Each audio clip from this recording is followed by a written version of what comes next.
خان صاحب سے پہلے تو میں یہ بتانا چاہتا ہوں کہ ہمارا بھروسہ پہلے سے ہی خان صاحب پہ ہے اور آئندہ بھی ہمیشہ بھروسہ خان صاحب پہ ہی رہے گا. اور سوال میرا یہ ہے کہ ابھی عدم اعتماد کے بعد اگر یہ کامیاب ہو جاتی ہے تو ہم کیا اسٹریٹجی دیکھ رہے ہیں خان صاحب کی؟ ہمیں حوصلہ چاہیے، ہم گھبرائے نہیں ہیں اور نہ آپ کو گھبراتے ہوئے دیکھنا چاہتے ہیں. ہماری قوم کی باغ دوڑ آپ کے ہاتھ میں ہے اور آپ کے علاوہ ہمیں کوئی بھی رہنما ایسا نظر نہیں آتا جو اس قوم کو آگے لے کے جا سکے. دیکھیں، میں آپ کو ایک بات بتاؤں، گھبراتا وہ انسان ہے جس کا اللہ پہ ایمان نہیں ہوتا. میں اپنی یوتھ کو بتاتا رہتا ہوں کہ میرے میں اصل تبدیلی کب آئی؟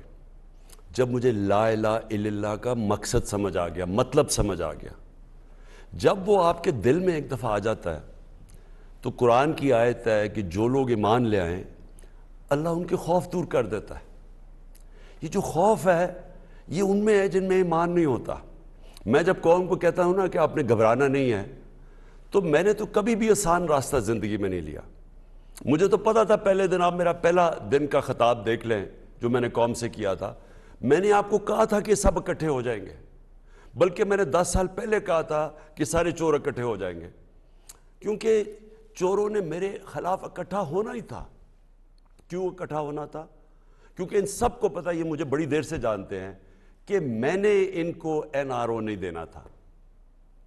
کیونکہ میں آیا ہی اس مقصد سے تھا کہ جب تک اس ملک کے بڑے ڈاکوؤں کو آپ قانون کے نیچے نہیں لے کے آئیں گے یہ ملک آگے ترقی نہیں کر سکتا. کیونکہ چھوٹی چور کی وجہ سے نہیں ملک تباہ ہوتا. اس لیے نبی صلی اللہ علیہ وسلم نے کہا تھا کہ وہ قومیں تباہ ہو جاتی ہیں جدھر بڑا چور چوری کرتا ہے اس کو آپ نہیں پکڑتے، چھوٹے کو پکڑتے ہیں، بھینس والے چوری کو اور سائیکل والی چوری کو، لیکن بڑا ڈاکو پھر رہا ہے. تو اصل تو نقصان بڑا ڈاکو پر. لنڈن میں یہ چھوٹے چوروں نے تھوڑے اتنے اربوں روپے کی پراپرٹیز لی ہوئی ہیں. تو لہٰذا میں آپ کو یہ بتانا چاہتا ہوں کہ یہ جو قوم ہے یہ قوم کو فکر نہیں کرنی چاہیے. کیونکہ ایک عمران خان وہ آدمی ہے جو سوائے اللہ کے کسی کا سامنے نہیں جھکنے والا. وہ پہلے دن سے یہ کہہ رہا ہے، میں 25 سال سے یہ بات کہہ رہا ہوں، یہ آج نہیں میں کہہ رہا. میں نے کبھی نہیں کہا کہ ہمیں کسی ملک سے دشمنی کرنی. میں کبھی اینٹی امریکن نہیں رہا ہوں، نہ میں کبھی اینٹی انڈیا رہا ہوں، نہ کبھی اینٹی کسی ملک. میں تو سارے ملکوں سے چاہتا ہوں اچھی تعلقات. لیکن میری جو پالیسی، وہ فورن پالیسی، وہ یہ ہے کہ میرے قوم کے لوگوں کو، 22 کروڑ لوگوں کی میری ذمہ داری ہے. ان کے مفادات کے اوپر میں کبھی کسی فورن پالیسی کا حصہ نہیں بنوں گا جو میرے لوگوں کو قربان کرے گی کسی اور قوم کے لیے.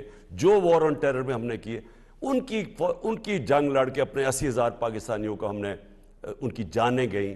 ہم قبائلی علاقے کے اندر جو تباہی ہوئی، جو ہم نے ملک سے اپنے کیا، جن کو یاد آئے 20 سالوں میں کیا ہوا.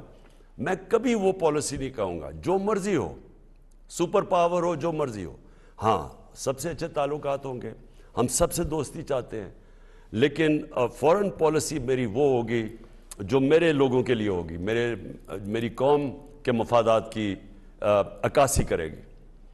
جی وزیر اعظم صاحب، ایک سوال